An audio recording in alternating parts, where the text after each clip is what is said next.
Broadcasting live from sunny South Florida and the best way to start your Saturday. This is KMA Talk Radio. Life, liberty, and the pursuit of fine cigars. And now your KMA crew. The man with the scoop, William Cooper. Alex the Goat Tavella. And always telling it like it is, Honest Abe Dababneh. I like to smoke them like the Winston Churchill, like John Kennedy, yeah. Remember Coach Red Auerbach, smoked up for victory, yeah. Well, you can take my wife, you can take my car, but you can't take my big cigar. My cigar. Good morning to all our loyal listeners, libertarians, and lovers of belief. Honest Abe here, and we are broadcasting live KMA episode number 583. And as always, I am breaking this Saturday morning in with the trusted KMA crew, the man they call the GOAT, Alex Tavella, and our dude always bringing you industry news, teaser, and rumor-free William the Scoop Cooper.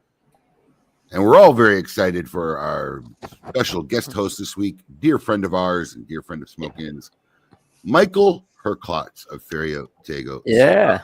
Happy Saturday. Happy Saturday. Good morning, Michael. Good morning, Michael. Yeah. Nice to see you guys. Michael. I got a lot to jibber jabber about this week. Good. Yeah, get started. But before we do, It's your show. Get started. Before we do, let's ping here what everybody's smoking. I bet no one can guess what I'm lighting up today. I haven't had one of these since the trade show, not a single one. But I'm lighting up my first. Ooh. The new Cielo. The Hex. Yep.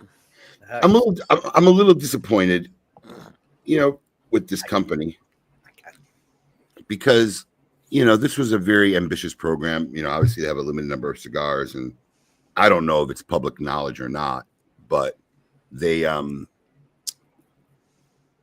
set this standard where you can get a box with every dollar amount of spend. Right? So The more you spend, the more you can spend. The more you spend, the more you could buy. Yes, the more you could spend.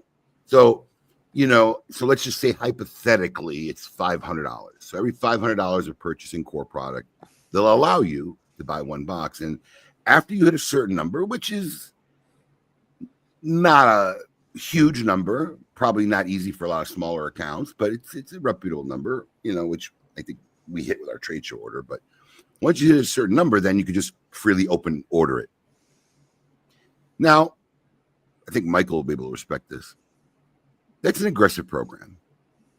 I like it. It's a good structure. They have something limited, probably a fair way to limit it. If you're carrying more of their core stuff, you're selling more of their core stuff, then rightfully so, you should have better representation of the company's brand. But when you implement, and I've had this argument all the time, and Michael, you'll probably be able to relate to this. If you set a standard like that, you can't back order, right? You can't see. Everybody always complains, and they've complained to me in the past when I've said something about stuff like this, and they'll say, well, okay. So I used to have this argument sometimes with like Davidoff, right? And because stuff will be back ordered, and then some things ridiculously or whatever. But Davidoff was actually really good of not having back orders of white label. But here's the thing: they say, well, Padron doesn't ship you everything. Well, Padron didn't require me to have a buy-in. Right? You set a standard that I had to achieve to carry your brand, and I should be able to order it. So I don't know. That just rubs me the wrong way, Michael. You know what I love the best about this whole scenario and all the vendor relations is that you can just choose to not sell them. Okay, so here's the problem. As a true retailer, unless I have, and I think there's only one company, maybe two, out there in 35 years I've gotten to this point, close to 3 recently. Unless I have a really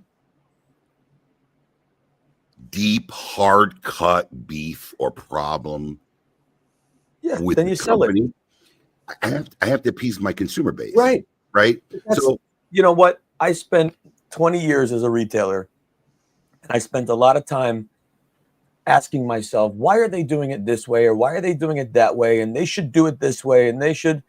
And then I'd get pissed off every time someone would say that to me when it came to our business and our program.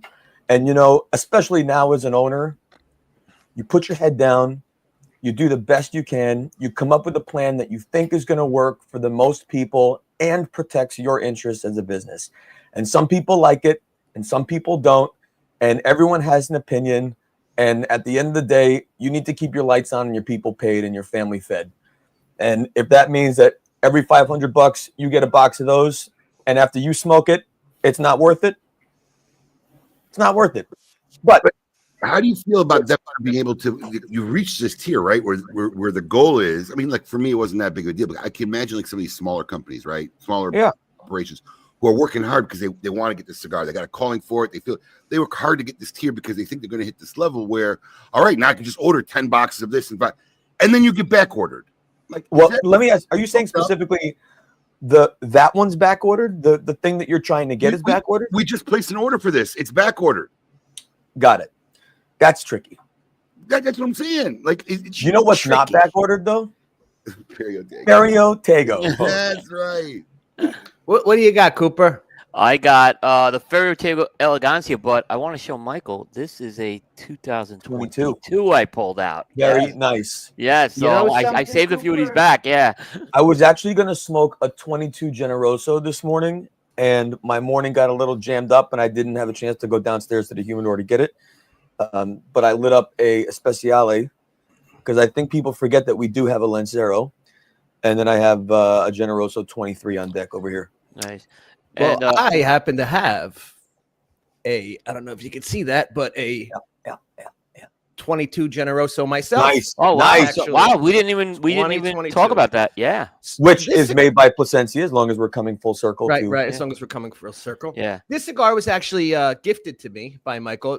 As most people have kind of come together at this point, Michael and I are secret side chicks. We're each other's side chicks, and we carry on a brief romantic weekend every March in South Florida. And Michael has a tendency, what he'll do at the end of our romance, when I drop him off on his last trip, he'll throw a couple cigars at me, proceed to leave all his trash in my car, and then disappear into the night. I was just going to say, that's to help offset all the water bottles and garbage and yes. I have a collection of Dominican water bottles. Oh my God. 22's ablaze this morning. I like it. All right, Abe, what else you got? You said you had some stuff. Yeah, so you needed Mike and Coop. So I'm assuming this is like daughter stuff or something. It's daughter stuff. I don't think it'll affect. I mean, it's going to affect you slightly, but not in the way I think it's already affected Coop, or it will affect Herklots. So, we're in full like college visitation mode, right? So Petra's already now seen 3 universities, and that's insane, by the way. But okay, what? That she's old enough to go to college? Yeah. Yeah. Well, your kids will be there like tomorrow, buddy. Tomorrow. It will come quicker than you think, Michael. Enjoy it. Yeah. So, and my brother, his first son, I think, is in his second or third year of college. I think he's going in his third year.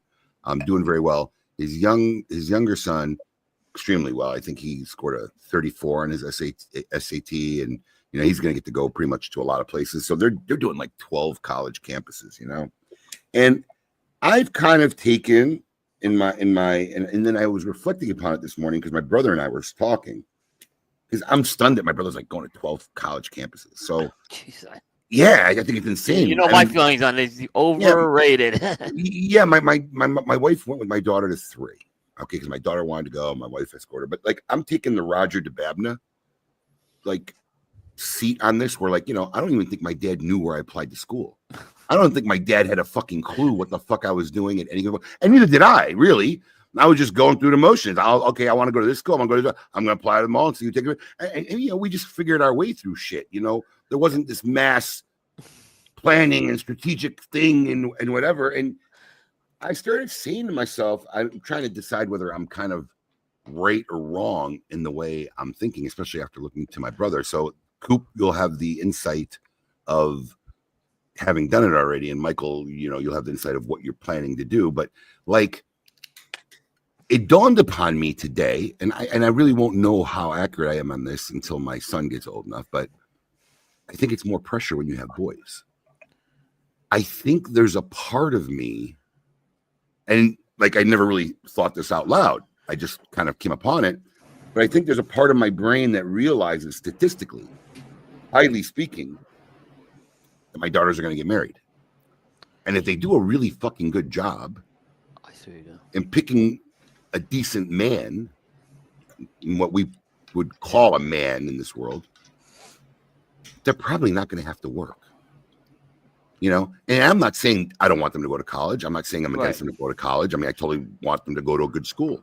But I don't know how much weight on the scale it plays with me, being that, like, I tried to finish college, like went to two different, I went to Indiana University, came back home, then tried to continue life, because I was like brainwashed that college was something you had to do. And I just finally gave up after like 3 years. Imagine 3 years. I said, this is just not for me. Why am I suffering? Because I was already working on the side, and I just started working because I enjoyed working a lot more than I enjoyed going to school. And I don't know if it's because they're girls that maybe I'll be more worried about my son.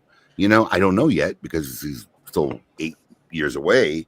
But I don't know if part of my brain is saying that, I mean, like my wife was saying, if they got accepted to Yale, you wouldn't find a way to make them go. I said, I don't know.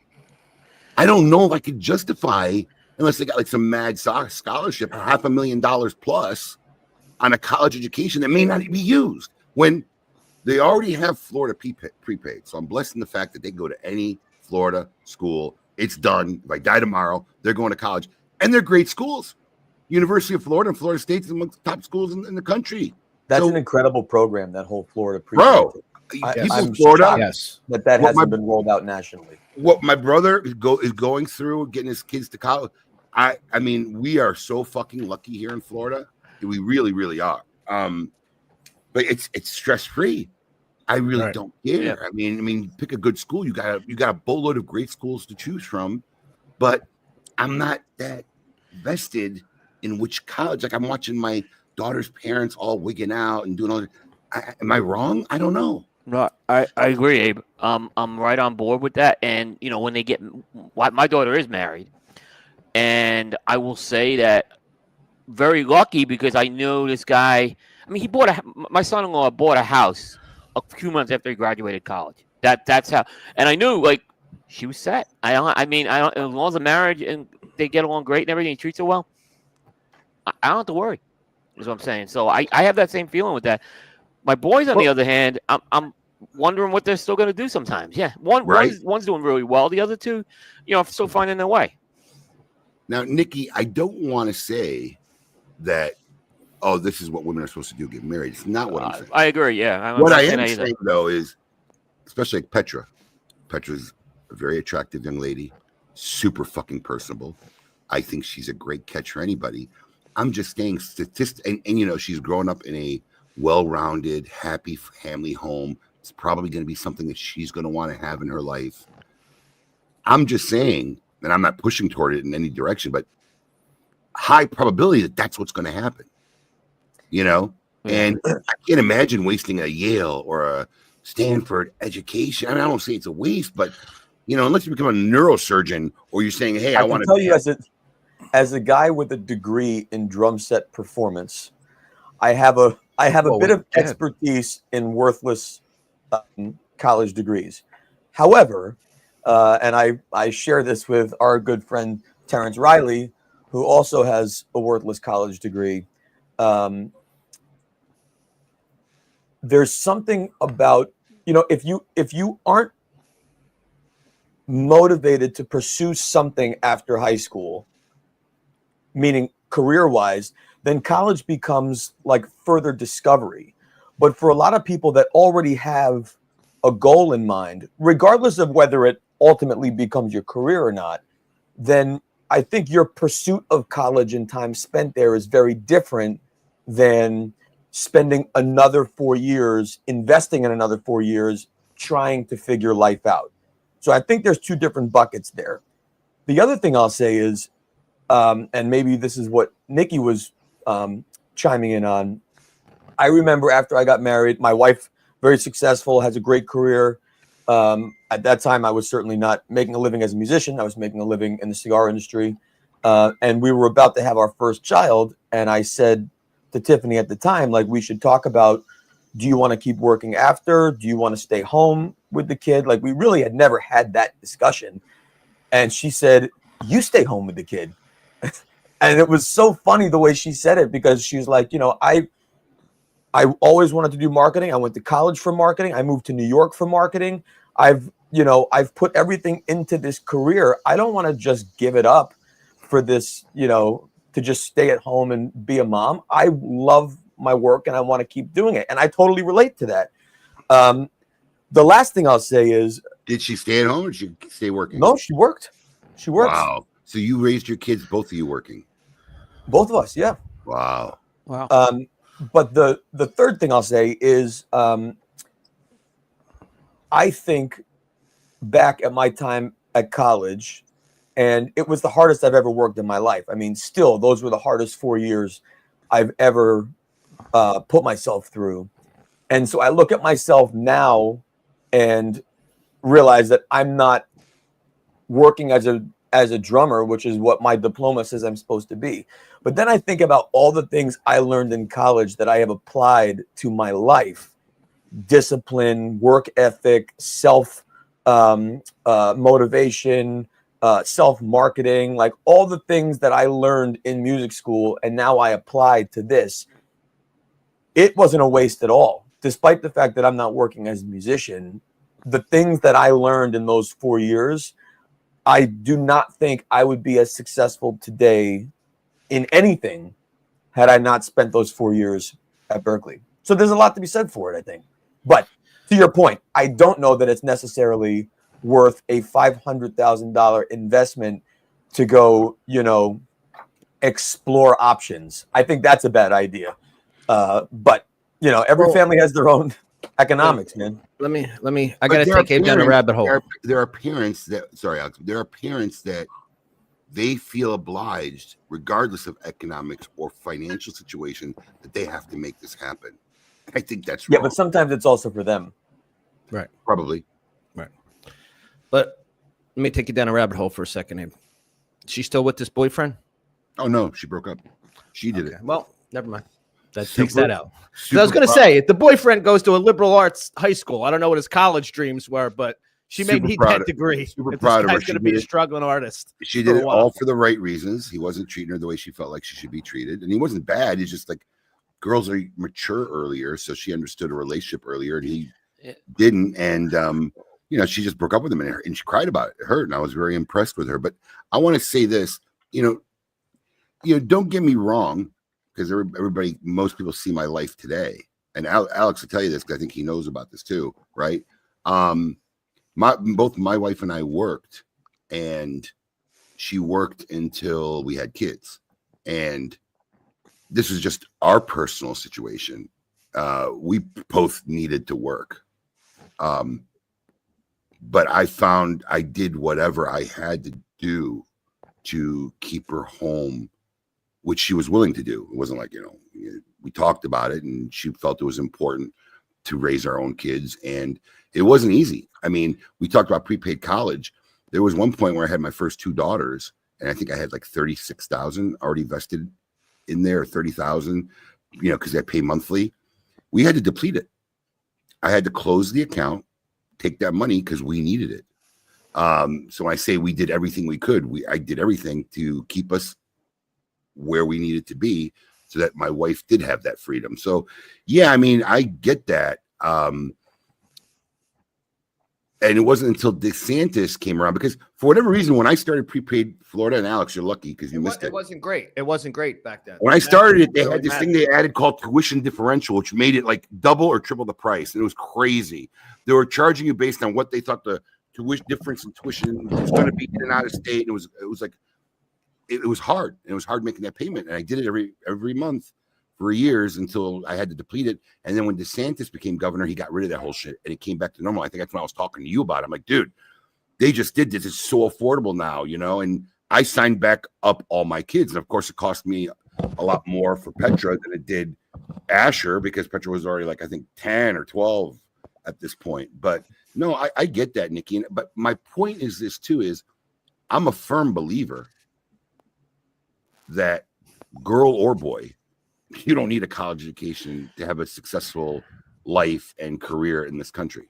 No. I think if you're intelligent, you're creative, and you're willing to work hard and do the sacrifice, people could do very well for themselves. And my father's a living example. I don't think my father finished high school.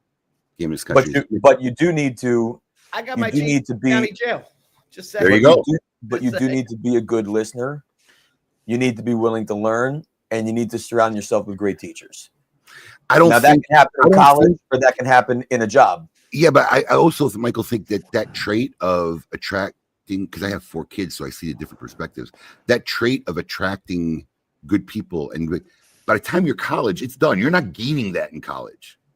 You know, you're Well, really I not. know a lot of people that coast through college versus people who are meeting with their teachers and their professors, meeting with other students. But those were building a network. disciplines developed before college. I mean, that's my point. Going to college is not where you develop those Oh disciplines. yeah, that could be true. It's been done before you got there.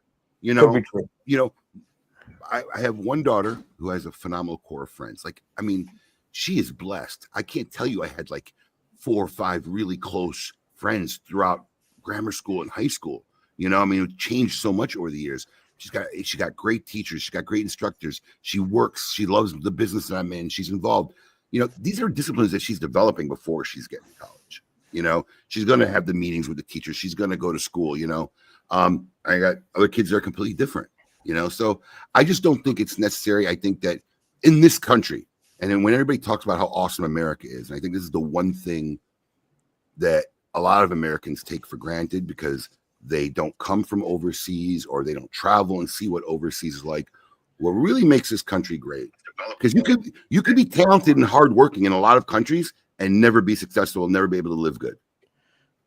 This is the one country where really, if you're talented and you work hard, you know, you may not be a gajillionaire, you may not have a private jet, but you'll never really want for anything. You'll be able to live a decent quality life. I mean, I'll take you one better, man. You don't even have to be talented. You can work hard. You got it. If you can work hard, you can work. Yes, hard work will get you there in this country. Yeah. You know, people. Look, you know, there's a lot of unskilled laborers out there making union wages with pensions and annuities that are going to live life pretty good. And you know what the difference is in that? I'm going to tell you, because I've seen it with my parents. My dad never really made a huge, substantial amount of money. Is what they do with the money when they earn it. Right. What they do with the money when they earn it. There's a great podcast. Did I text it to you, Alex? Did I put it in the KMA chat? There's a 2-hour podcast with Kevin O'Leary. I posted it actually in Smoking Social. If anybody is in Smoking Social, our private Facebook group, look up my history of posts. There's a 2-hour podcast of Kevin Leary, and it's probably one of the most brilliant 2 hours I've heard in a long time. And it's just not about life and how to secure your future. It's even down to getting married and picking the right partner. It was a very, very good 2 hours. I highly recommend anybody to listen to it, even if you're not in the stage of your career or life where you're doing it. But I tell you what, I made my daughter listen to it. I made my oldest daughter listen to it. Yeah, it's definitely worth a listen. I like Kevin O'Leary. You know, if you don't know his story about his mother and his background, whatever, it's even more fucking impressive. I mean, but he gives a lot of advice, and it was actually a very. My wife sent it to me. She heard it, and it was actually a really wow. I mean, I was stuck to it. Wasn't bored at all for the whole 2 hours. So, like I said, I think I posted the link on our Smoking Socialite page. So just look up my history if anybody wants to check it out. It's definitely worth the time. Listen to it in the car. It's totally worth it. I'll check it out. Yeah, What else? This is true too. You know, being able to work with people, communicate with people, have a rapport with people will get you further in life, I think, than I'm just super smart. I think people skills is equally as relevant as how skilled or intelligent you could be. Well, and especially if you look at the inevitable evolution of work, which is becoming less communicative and less together and becoming more either siloed or AI. I think there's really something to be said for finding opportunities where it has to be done by people. It has to be done collaboratively. There's not going to be, well, I shouldn't say that. It's not going to be. I'm sure there will be, but there's not going to be AI built houses. I'm not going to have an AI plumber. There's things that I just need done that I'm not capable of doing. And the people who have the knowledge and ability to do those things, to police our streets, to put out my house when it's on fire, to empty my trash cans, to do all of this hard work that I don't do, there's always going to be a need for that stuff. Teaching, I think trades are so important, and you see it trending now more than ever. The upswing of trades becoming more and more important, particularly in high school. In fact, I mean, you remember I did fundraisers for years for my old high school that supplemented their trades program, and the increase in interest in trades in my high school is going through the roof. Home builders, Future Farmers of America, early childhood education, all that stuff. It's so important, and you can make a great living. To Alex's point, you make a great living, get a pension, and Eric just put I think it was Eric. Someone just posted in the comments, my passion isn't police anymore. It's cigars now. Well, with a lot of this stuff, you have the opportunity to do a full course career, find other interests, retire, get a pension, and pursue something else. And so maybe there's an opportunity for a second phase to a career post policing, where you can pursue something that you love a little more. I think it's a huge opportunity. There's no 20 years and out when you're working in a cigar shop or own a cigar shop for that matter. There's no pension. You got to work. That is your pension. Well, if you're working in it, you're not. But if you got one, that's your pension. I talk to my daughter about retiring sometimes, and I tell her, we're probably gonna sell this, and she gets so hurt. I can't sell it. I said, what do you mean I can't sell it? She's like, I can't sell it. It's like smoking. I was like, I don't have a 401k. I don't have a retirement plan. This is my retirement. Unless you win the lottery or something, how do you think I'm going to retire? It's funny. It's crazy. It's just an interesting time for us, this whole college thing. And, I can't even remember what I did or how I did it. That's how inconsequential it is in my brain. So it's it's weird. I mean, if your daughters and want to go to Yale, Michael, and they get in, what do you do? If they, good Lord, that's what I'm talking about. Take a paternity test. That's funny. That's funny. Oh, the Keenster's joining us. So Abe, when Petra broke up with this guy, I gotta ask this question: did you say before? You didn't. I know you probably didn't say I told you so, but what did you think of this guy before? Were you impressed by him, or you say this is not gonna last? What was your thought of that? So I'll tell you, because at 53, I've really seen how mature and patient I can get. Because I guess what happens is you get older, you see the bigger picture, you see further down the road, you know where things are heading, so right. you don't get worked up as much, right? Right, because right. You know where the inevitability eventually lies. Yeah. So this young man, super nice young man. I mean, really, really nice young man. Okay. They were friends in grammar school. They were friends for 3 or 4 years. He's been in my house before they started dating in their friend group. They're five close friends. So it's different when you've already kind of known the guy. He's been in your house, you fed him, you barbecue, you cook food for him. And so when she started dating him, it's okay. But, and I can say this now, I don't think his parents listen to my show. We're going to find out. Yeah, we're going to find out, right? I mean, I will say this. I thought my daughter, I thought he wasn't at the caliber of my daughter. So he wasn't. You could just tell there wasn't a lot of drive or ambition there. He, even just in worldliness, like he had a cherry at our house. My wife bought some fresh cherries, and my daughter bought a bowl, and they were watching TV, and he starts eating one. He goes, "Oh, what's this? Oh, there's a seed in it? What? Like you I mean, even if you haven't eaten a cherry, who the hell doesn't know that there's a seed in a goddamn cherry?" So, but you know what I liked about him? And don't get me wrong, I'm not naive. I know every guy what they want and what they're working towards. But I felt like he was safe. Okay.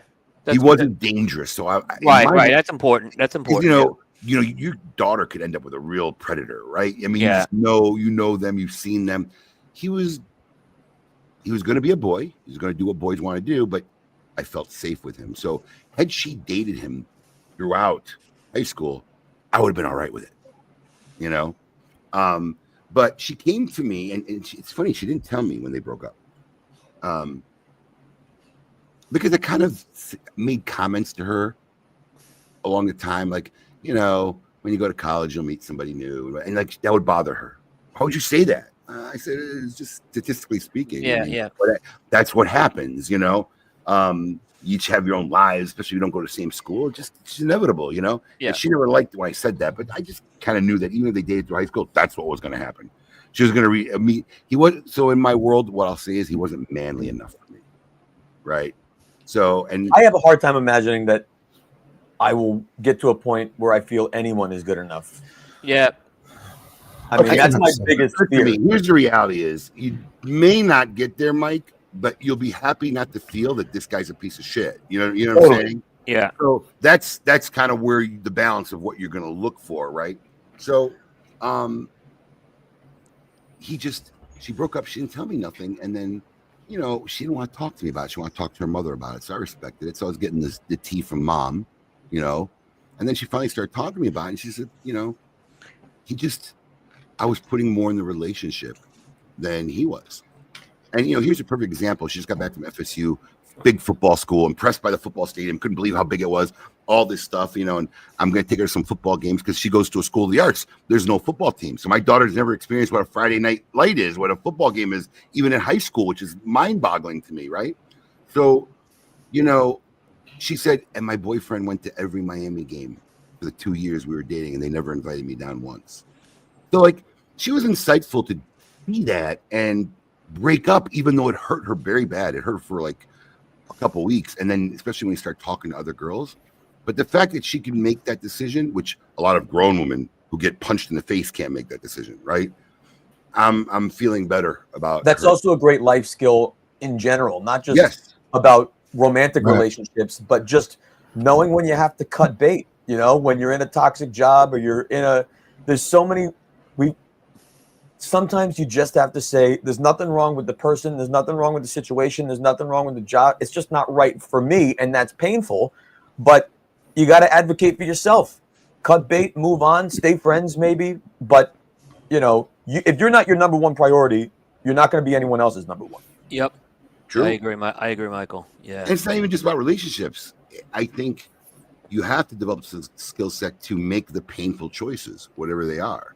I mean, I wasn't thrilled about, after I worked so hard, depleting that account for my kids' college future without the knowledge whether I'll ever have the means to get it back or do it. There's no guarantee.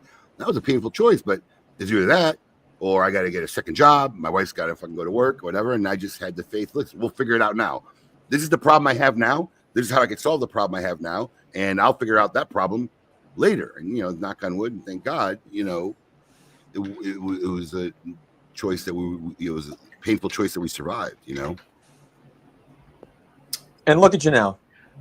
But look, it's not magic.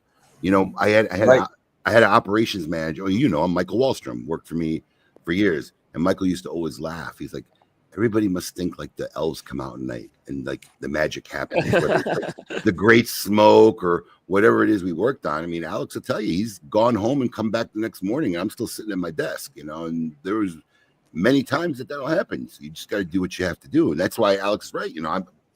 hard work in this country, and you'll never really need for you. You'll be able to take a nice vacation, have a decent car, live in a decent home, and I believe that, and I think that's one of the greatest things about this country. I think most people work hard at something in their life. It could be their job, it could be a hobby, it could be something, but I think most people in America have experienced the feeling of working hard and what that's like, and then the sense of accomplishment after. Can you clarify that? When you say most people in America, are you stopping at a certain age bracket? No, I'm just saying, I think in general, whether you're at every age, you want to get better at basketball. So you keep practicing and practicing and practicing. So you learn the idea that hard work pays off in some things. But I do find it interesting how easy it is to forget that when you're looking at other things. So, for example, when people must think that the elves come out for a great smoke, to not apply the same level of hard work and commitment that they probably apply to things in their life, to not recognize that is what it takes in what you're doing to make a living, what I'm doing to make a living. I mean, I was thinking this morning before we got on this call, I've been on this show probably once a year for the last 5 years, maybe something like that on average. And you have a busy schedule. That's what I started thinking about is like, this is hard work. And I don't know that a lot of people necessarily recognize how hard it is, Abe, to do a show every week and run a store and do a festival. Coop, how hard it is to put out content every single day and manage all these different shows. How hard it is to get on planes and make cigars and do events and to do all the shit. I mean, it's all just, it's constant, relentless work, but it's so easy to not recognize the hard part, when it's what someone else is doing. Like, oh, you have the best job in the world. You just have dinners and hang out and drink wine and smoke cigars. It's like, that's what they think. Yeah. It's so on point. I don't know about you or Alex or you, Coop, but people just don't realize, man. Like, I mean, obviously I've been doing the show the longest, whatever it is now, 15 years. My Saturday mornings from 10 to 12 has been occupied for almost 15 years, almost every Saturday. And I'm not going to lie, even though by the time I get on, like right now, having a great time talking with three buds, tons of our friends out there, we're relating. I always enjoy the show. There are Saturday mornings, man, I'm like, oh, I just don't feel like going for today, man. It's hard. I'm like, oh, gotta get. Well, how soon do we have to like jump off right after the show because we have other stuff going on? All of us got shit to do. Yeah, it's like we have to bolt. Yeah. Listen, I don't do shit on Friday nights because I know, I got the show in the morning. I'm not out, until 2 a.m. on a Friday. It's part of the commitment. We get to sit here at this point and chit chat and bullshit. That's because it's still work. Right. And I say, like, look, you guys know I've been on the road a lot for the last 10 years, 12 years, but definitely a lot the last 4 or 5 years. And what I've said since I started traveling to my wife, to my kids, you're going to see a lot of pictures of me when I'm gone. And you're going to see a smile on my face. And that's because I'm having a great time. But it's not because I wouldn't rather be home. I would. I'd rather be home with you, sitting on the couch, watching a movie. But, I love what I do. I love being out there. My buddy's a drum tech. So he's been on tour with Motley Crue. He's touring with Bryan Adams right now. He just busted off the Bryan Adams tour to go do Ozzy's last gig in England that he just did like 3 days ago. So I talked to Steve, he's living a serious life. If you're on the road with Motley Crue and Bryan Adams and Black Sabbath, for crying out loud, like, that's a sick gig. But at the same time, he's got a lobby call at 3 a.m. He's in the air at 4. He's down at 6. He's loading in. He's setting up the drums. He's taking them down when everyone else goes back. He's going to the next city. Like, it's still work. And you can love your work and still have it be hard and still have those days where you're like, oh, I got to walk into this store and for the next 4 hours I'm going to cut and light cigars like I've done every night, and I'm going to tell stories, and we're going to talk about blends, and we're going to answer all the same questions. But that's the show. You know what I mean? And I think about it a lot. I wanted to be a drummer because it was my favorite thing to do. Well, what would I have been doing? I would have been loading up my drums. I would have been performing the same stuff every night. You would hang out with the audience after. Like, it's doing the same thing. And the more you just recognize that it's part of the work, it's part of the process, it's part of what you love about it, then you can get yourself in the mood. You can enjoy every minute of it, as I'm doing right now. And then you sign off. When you're off, you're off. And I think that's the other important part. You have to remember to try and be off and go do other stuff that you enjoy doing. Okay, so go ahead, Alex. No, it's veering a little bit, but you brought something up that made me think. You talked about pictures and this and that, and when you're gone, and when and if I'm gone is half the reason I do this show. Honestly, like, yeah, listen, it's a pain in the ass. Show's a pain in the ass. Like you said, once we get it, we're here. But half the reason I do this show is that if I die tomorrow, the reality is my 4-year-old son will vaguely remember me when he gets old. He's 4, but he will have a plethora of information. If he wants to go find out about me, he can hop on YouTube and listen to episodes of the show and see how is that. That's half of why I do the show or the podcast. It's honestly half. Besides, I like to argue with people. It's the other half of the reason I have Facebook. It's essentially my photo album. I've always said that. And that's what the podcast is for me. If I die tomorrow, my kid has a place to go. Not your kid. Your great voice. grandkids can watch it and get on. Yeah. Right. And they can learn about their family. Michael, you talked about clocking out, or when you're out, you're out. So, because as a guy who I knew most of his career, I've known you longer as an employee than a business owner. Okay, because I have this running thing. I tell people all the time, "Oh, you're going on vacation." I said, "I never go on vacation. I don't take a vacation ever." I said, "I travel. There's a difference, right? I travel. There's a difference when I travel because it's never off for me." I mean, that's not saying I don't enjoy my moment or my moments, or my wife and I will take a trip and I have a great time, but it's just never off. I don't know if it's I'm not saying that you forget about work. Of course, it's always on your mind. Even when I was an employee, it was always on my mind. But I guess what I'm saying is maybe not even to yourself, but to your audience, it's important to remember that everyone needs a little off time. And so that's why we're not being disrespectful at the end of an event if we leave, but that's the show. And then we have to go do the life part, right? Whether it's go have dinner with someone, go meet a friend, go home to our families. It's not our event to hang out at till 2 a.m. and keep drinking. It's your event. If you want to go out after a concert, you go out after the concert, but you wouldn't expect the band to stay with you for the whole time and party. There's got to be a little of that balance. Yep. This guy's funny. Did I get any business calls when I was in Jordan? Bro, I was doing work every day. I did a podcast at 4 a.m. I can't remember whose podcast it was. Some guy really wanted me on his show. I'm like, look, I'm going to be in the Middle East, but if you want, I can do it. It's going to be like 4 a.m. I did a podcast while I was in Jordan while my family was sleeping, So I'll do you one better, and you probably forget. We orchestrated the second leg of the original Summer with Saka while you were in Jordan. Yeah. Abe, I remember I did KMA from Sweden. Hold on. Was that the year I went to Jordan? I'm pretty sure that was the first one. Okay. You were in PCA with Steve, and then you were in Jordan. You were gone for a long time. The PCA. Okay, so we orchestrated the third leg then. Yeah, the last third leg. Yeah, the PCA was the second leg of the first year. Second leg. Yeah. Yes. Yeah, I mean, it's just the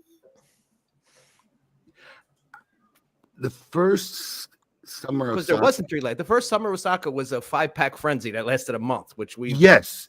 I mean, it was over, and then we just rolled into another one and rolled into a third one. It wasn't intentional. It wasn't intentional. It was completely accidental. No, but you were in Jordan when we orchestrated the third one. The third part, and then I can't remember where I was.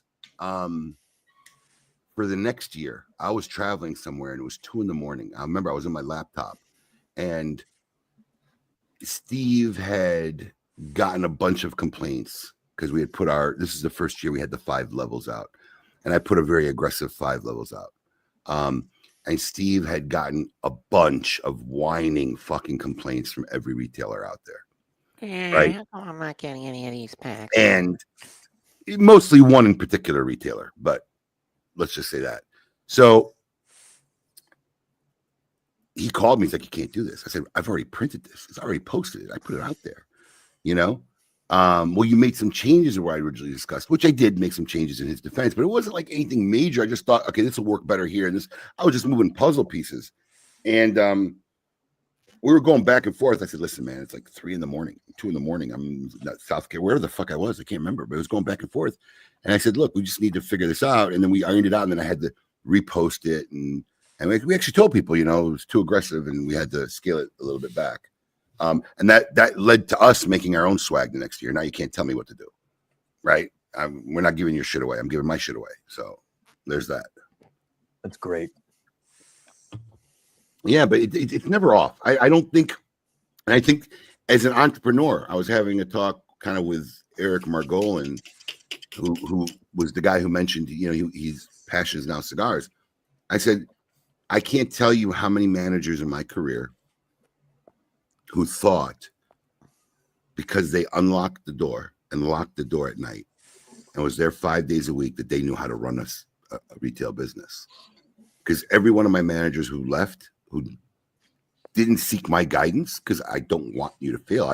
I have right now 2 former employees who have very successful operations, right? But every one of my former employees who went on their own, thought they knew what they were doing, or every single one failed. Because being there and working somewhere 40 hours a week doesn't mean you know how to run the operation. There's so much behind the scenes that you do not see as a worker. And then most people, I think the biggest thing is they're not ready for the sacrifice of what it is when it becomes yours. And I think the expression I gave Eric, which is the best thing I could have said, is having a new business is no different than a newborn child. It really isn't. It can't walk, can't feed itself. You got to baby it. You got to be there. I mean, if that kid is up, you're up. And it doesn't matter how successful you were before or in anything else that you've done. Day one is day one, and the clock restarts. 1,000%. And it is a psychological. Listen, it was hard enough in my single days. It was harder in my marriage days. Then you throw 4 kids in there, and you got a fucking holy shit on where your time is going. But it is. And how old's your business? 30 years next year. 30 years next year. Yeah. And you know, a lot of the people who are fans and watch us, they kind of know me from, you know, last 5 or 6 years. You know, you had to be around a really long time where, you know, this is the first house I ever had. We had 3 kids in a townhome, a small townhome. I mean, it's, you know, we struggled, but a lot of them, whatever my business was earning, and I was able to do this when they were young, and felt like I was young enough that if I fuck up, I could find a way to recover. I just kept funneling whatever money we had into another shop, another business. You know, instead, you know, weren't living a great life, you know, decent life, no complaints. Don't get me wrong, you know, but you know, I had friends making less money than me, traveling the world, doing this, doing that. You know, there were years we didn't go nowhere, you know, years. And that's, you know, there's this old saying, you know, pay now, enjoy later, enjoy now, pay a lot more later. And I think it's a true statement, you know. It goes back to the ant and the grasshopper, whatever that fable or, you know, childhood story is. You know, the grasshopper's partying and the ants are putting away the food all summer long, and then winter comes, the grasshopper's dying, you know, because it's freezing cold, he's got nothing to eat. You know, you know what? That shit's all gone from our generation. These fables, these stories, that taught us shit as kids. You know, I don't know what Michael, you would know better. What's the expression for those stories? Like, you know, is that a fable? Is that what it's called? I mean, yeah, what you're talking about is like the old fables that have, each one has like real moral value lesson, right? Yeah, that's what you're talking about. Yeah, whether it's like, well, listen, not even that too, because even the boy who cried wolf is one of those stories. I don't know what they're called, but you know. Well, but even look, first person told me about money was Scrooge McDuck. I mean, seriously, There was a whole. Those cartoons aren't even on. They don't even those type Right? of cartoons. Right now, they don't make those type of cartoons anymore. I think that, unfortunately, whereas cartoons were somewhat educational, TV networks found out that you keep a kid on longer with sing-along sing-songs. Yep. And that seems to be what the plethora of cartoons this day and age are. It's Or sing-songs, sing-alongs. Or mindless slapstick shit, you know. Or in a lot of cases now, TikTok Well, Right. and YouTube for There's no- 5-year-olds. It's you know terrible. what? You know what's funny is I was able to keep my kids away from TikTok and Facebook and all that shit. But God, you can't keep them away from YouTube because they fucking need a goddamn computer. You know, It's very tricky, man. can't keep them. It's always hard to keep them. I'm like, where did you see that? YouTube. Anytime I saw them doing something new and stupid in the house, where did you get that from? YouTube. I think that's the 2024 version of MTV. Yeah, I agree, Michael. Totally. Because we zoned out in front of a TV for hours with MTV and Nickelodeon and just mindless bullshit. Right. This is the new version, but it's faster and it's more toxic. I think these reels, they remind me of MTV music videos. Just how I think they ruined Right, music. one into the next, into the next, into the next. Yeah. You know, it's just a universe that they don't understand. Oh yeah. So I played pickleball for the first time with my daughter and a couple of her guy friends. Okay. But I've been an avid racquetball player and tennis player. So I was actually, you're very good. I did embarrass my daughter. She's inviting me to put it that way. Okay. Yeah. But my daughter, As every good father should do. right. But my daughter's now gotten into golf. Okay. She actually just started taking lessons. She wants to play golf. No problem. You get your 5 lessons, try it out, see what you think. And so I teased her when she was away at campus. I said, hey, what'd I say? Hey, I'm playing pickleball with Jordan and Rudley tonight. She's like, how are you going to play with my friends without me? I go, well, you play with your friends without me. He goes, yeah, because they're my friends. So I'm laughing my ass off. I'm just fucking with her, right? And then I guess the one of the boys made a list because like a lot of her friends like play pickleball. So he did a social media list of who's the best to the worst. So after our recent game, when Petra almost beat him, they played 1-on-1, he redid the new list. So I told her, well, Jordan's putting me on the list. And she's like, what are you talking about? And then she's like, you're not better than half the people. I said, well, I get a handicap. And now she's golfing. And she goes, and she's like, what does that mean? And I said, if you're going to be a golfer, you better learn what handicap means. And I said, Google is free.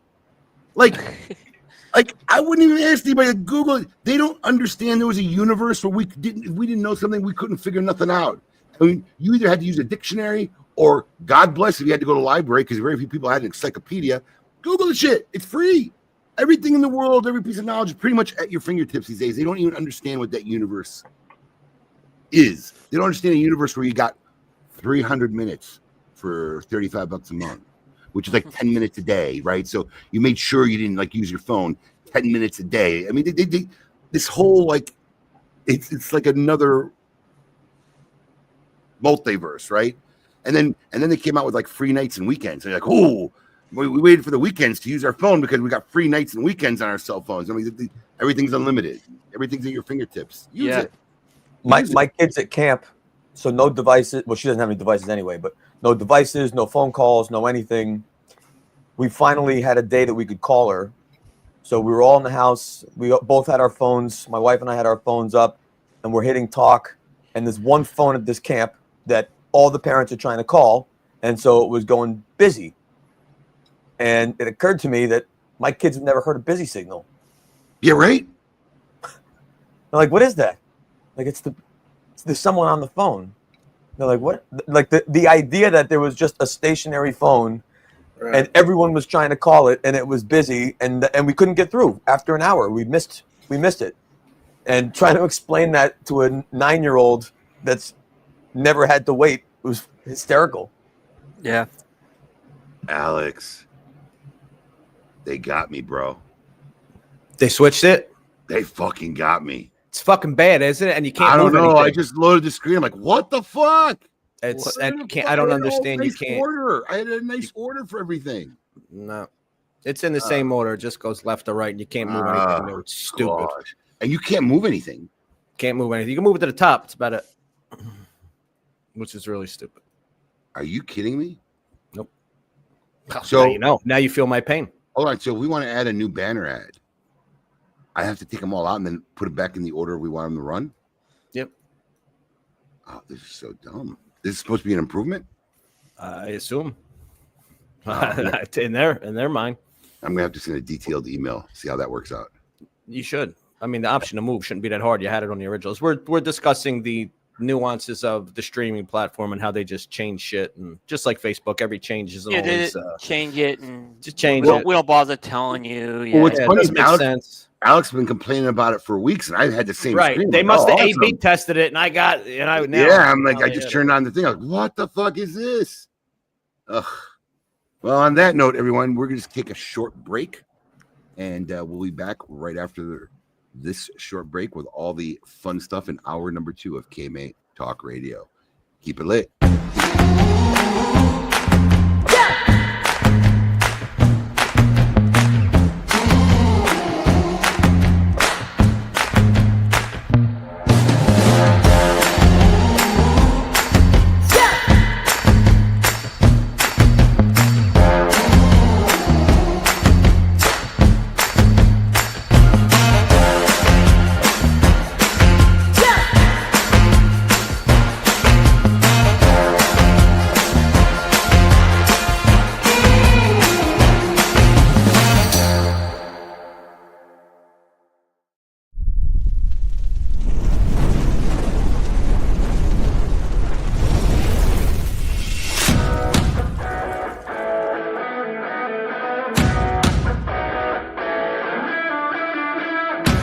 Honest Abe here with the GOAT to tell you about Smokin's Cigar of the Month Club. Alex, tell our fans out there why our club is the best darn club out there. Absolutely. I'll tell you why. Because every month I personally handpick 5 premium cigars. No filler, no fluff, no fugazis. These are all premium handmade name brands that you can find in any brick and mortar store in your area. All delivered to your door for $34.95. And our average monthly retail value since the inception of our club has been almost $57. Another great feature of our Cigar of the Month Club, Alex, tell them about the ease of our Cigar of the Month Club. I'll tell you, I hate subscription services. It's always a pain to cancel them, turning them on. We've made it super simple. All you gotta do is log into your account. There's a little green button there. If it's green, you're active. You want to take a break, you're going out of town, simply hit the button and you'll deactivate your membership. Want to turn it back on? The exact same easy process. You can turn it right back on. We've made it that easy for you. Another great feature is our Double Down Club. Alex, tell them about the Double Down Club. We had so many of our members reach out to us who really enjoyed our selections every month. They wanted to know there was a way they can get 2. And we've made that very simple. With a simple check mark, you can get double this great selections every month and save $10. Does our club have perks? Of course it have perks. You want to tell them about the perks? As a member of our club, every month there's a special discount code where if you like any of the selections, we will offer them to you, so you want to come and get some more, you can get them at a special discounted rate for our Cigar of the Month Club members. And finally, expedited shipping. Tell them how fast we get the stuff out, Alex. We get the stuff out on the 28th of every month. Our membership bills on the 28th, and we get every member's package out on the 28th if it's a shipping day. 5 great reasons on what makes Smokin' Cigar of the Month Club the best club out there. Check it out. Peace.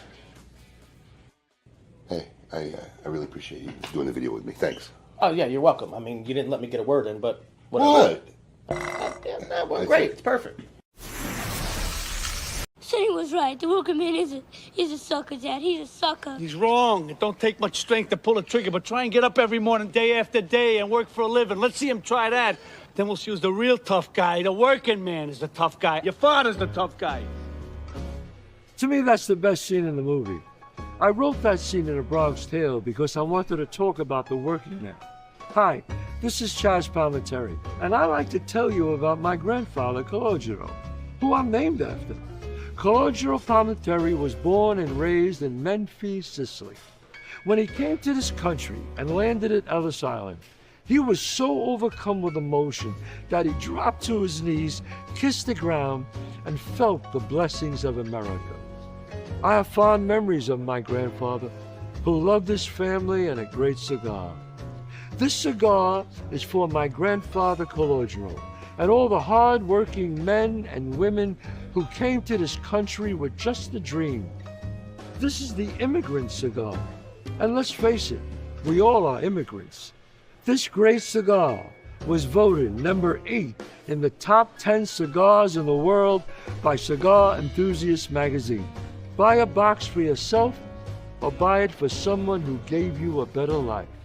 Go to Smoke Inn Cigar in Florida and see Honest Abe and pick up a box of Chaz Palminteri cigars. Tell him I sent you.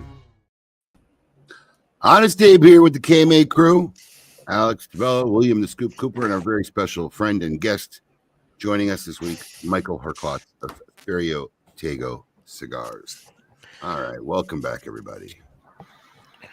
Before we hit into Name That Jam, I do want to say something because I meant to say it before. My oldest daughter is, I think, in a pickle more than everybody else. And I don't know if we've talked about this on KMA. If we have, say so. Let me know. Because, you know, the education system is usually far behind technology, where we are in technology. So my daughter has a real problem that I don't think she faces. I try to talk to her about it. But by the time she graduates in 5 years, I think what's really going to be more important, because you know it's not in the curriculum now. You know, my son may get it more, but they got to learn AI. Most of the jobs they're going to do is the guy who Coop. It's where it's heading. I had to do it. I had to do it for my day job. AI. Yeah. Okay, so just imagine what the internet was for our lives before the internet, right? And how internet impacted the world. AI will impact this world greater, whether you like it or not. Greater. Yeah. And the guys who know AI very well and master AI will get the jobs before the people who actually studied for the jobs. And, you know, I told her, listen, go to college, do your shtick. But I'm telling you now, take some side classes, take some AI, become well-versed in AI, because, you know, by the time my son gets to college, it'll be by that time, hopefully in the curriculum, they'll be teaching it to kids. They'll be learning it. It'll be part of a college, you know, prep stuff, but Petra's at the worst spot right now for it. So, you know, that was my advice to her. You know, it's going to be an AI driven world. Does she use it? You know, this is a speech I gave her at the beginning of summer. You know, I think she uses ChatGPT to help her write shit, but not like really learning the different platforms. I mean, there's more than ChatGPT. You know, I'd like her hopefully the next 4 or 5 years to become well versed in that whole universe. Huh? Look at this. Look at this. Customers asking for cigars based on AI recommendations. We've actually gotten traffic on Cigar Coop increased because of ChatGPT. I see a lot more traffic come from ChatGPT now.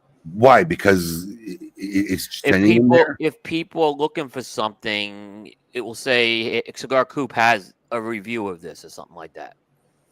So right. This is in the last 12 months. I've seen a major spike in that. It's the way of the world, man. Yeah. So when you look at your website analytics, you're able to see that ChatGPT was where they got the link. It's called the source. Yeah, it's the source of the referring link. Yeah. Interesting. Yeah.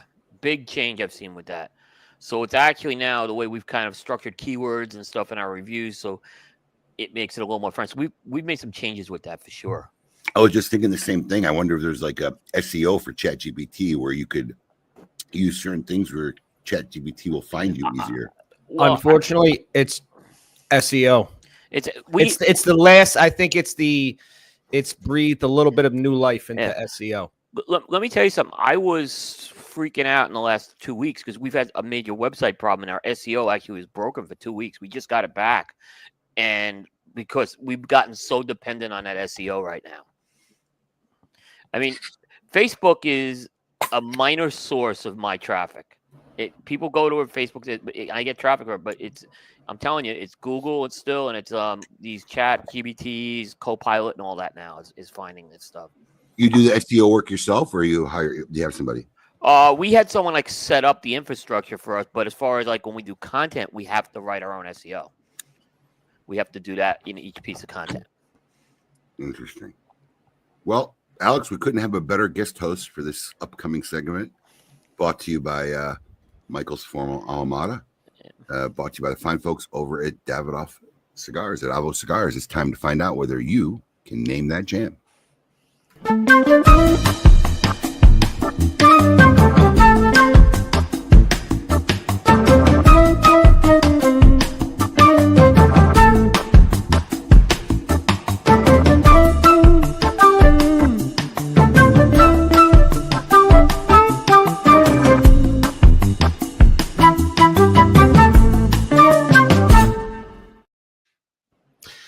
All righty, Michael.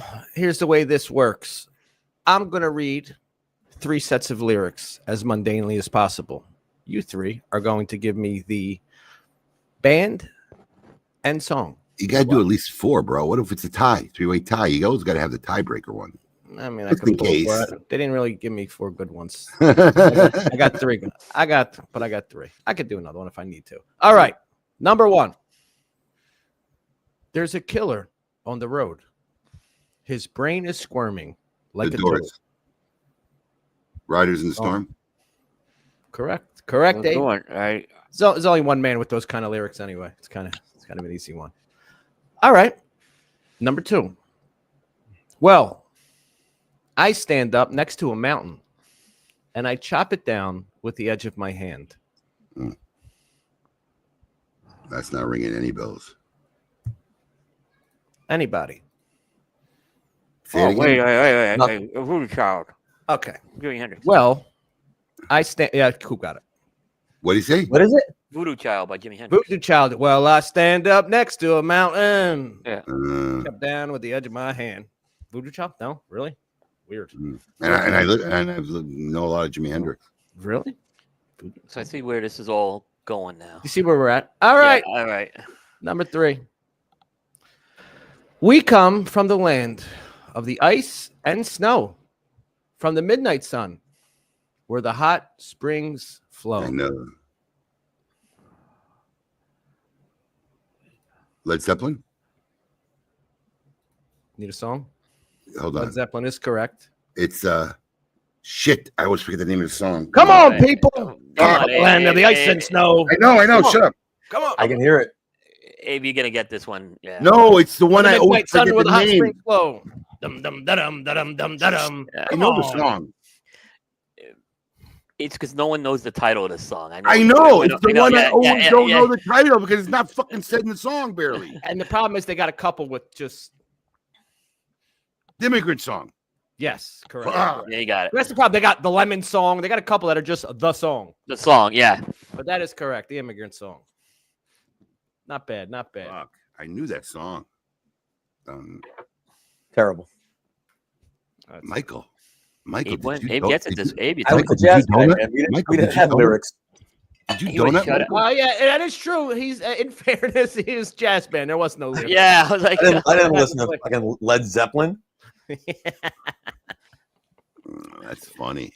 Well, this segment is brought to you by the fine folks at Avo Cigars, eloquently making music for decades with the finest tobaccos in the world. Decades. Coop, how are we on news? we have a nice week of news this week. It's actually somewhat. We have multiple stories this week, which is good. I don't want to say they're great stories, but we have stories this week. All right. Well, why don't we find out what's going on in the cigar industry this week? It's time to find out what's the scoop with Coop. Hey, yo, what's my theme music? The Scoop with Coop. Breaking industry news. Hear it first on KMA Talk Radio and cigar-coop.com.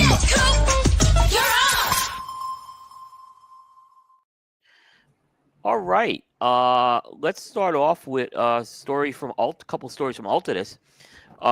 This actually happened the end of last week, but we weren't on, but I figured it's worth mentioning. There's a new Trinidad cigar coming out. And this one is being done in collaboration with Tommy Bahama. Now, it's not the first time Tommy Bahama has kind of put their toes in the cigar industry. They've done some accessories in the past, but they've never put their name on a cigar before. So this one is going to have their name. It's called Trinidad by Tommy Bahama Island Collection. And it is going to be a Nicaraguan Puro made by AJ Fernandez. It's going to come in 3 sizes. Pricing ranging from $16.50 to $18.50. They're going to be sold in 20-count boxes, and also there's going to be 4-pack sizes of a size called the Harbor, which is a 6x52 Toro. The interesting thing is there was a previous company called Island Lifestyle Importers that were making the accessories previously for Tommy Bahama. That company is still going to be doing the accessories for the Trinidad. So I imagine they still had the licensing agreement with that. So you can expect to see these cigars at the end of the summer. You know, I find it interesting that failure after failure, I think there's probably 3 or 4 iterations of Trinidad. They finally got one with some traction and some legs. I was just going to say, I feel like Trinidad has become like the Espiritu really turns it around. Experimental line. We're going to do some weird and cool different stuff with like Trinidad. Like I wouldn't expect like a Tommy Bahama Monte Cristo. It makes sense with what they're doing with Trinidad. It's kind of become Caribbean theme, yeah. I'm shocked that a big company like that actually put their name. Well, I was just going to say that they're owned by a publicly traded company. I know. So but Abe, let's not forget, we met Bobby Bahama.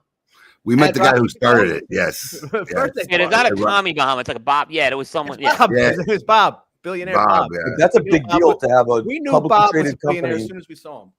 Well, you know what? He's a cigar smoker. That's a And good you know point, what? though. That is a good point. It is a publicly traded company. And I'm actually shocked that Raphael pulled that under from Rocky, because Rocky and him are supposed. Right. Apparently, I was supposed to. Yeah. Oh. That's another knuckle sandwich right there. Right. This was like I said, and I don't remember Altadis doing an agreement like this before on a product where they're licensing a Big name. deal. Why not? They had like the pussy cigar. And You're right. Go on. They had a couple. They had a couple. Don Diego. You're right. You're right. Playboy. I forgot about that. It's been a long time though. It's been a long time. Yeah. Well, none of them lasted in anybody's memories. So I mean, you have to really dig deep to remember those. Yeah. You're going back 15 years. Maybe more. But since you're right. The Don Diego Playboy launch was one of my first paid gigs as a musician. Really? Yeah, it was nice. Did they? I might have missed it because I was looking at the box. Did they talk about what kind of blend it is? Nicaraguan Puro. All Nicaraguan. So at a nice looking box, by the way. Very nice looking box. Yeah, they kind of made it a little in that Espiritu packaging vibe too, if you notice. Yeah, for sure. So, yeah, it's kind of, but they're not calling it Espiritu, obviously. I like the Tommy Bahama bamboo feel it's got going there on the Up top. Yeah. They did a nice. Yeah, they really did a nice job with that on that. So, and I imagine, I don't know if there'll be more of these, but we'll see how this goes. Like if they have a licensing agreement, I guess they'll take advantage of it over the next few years.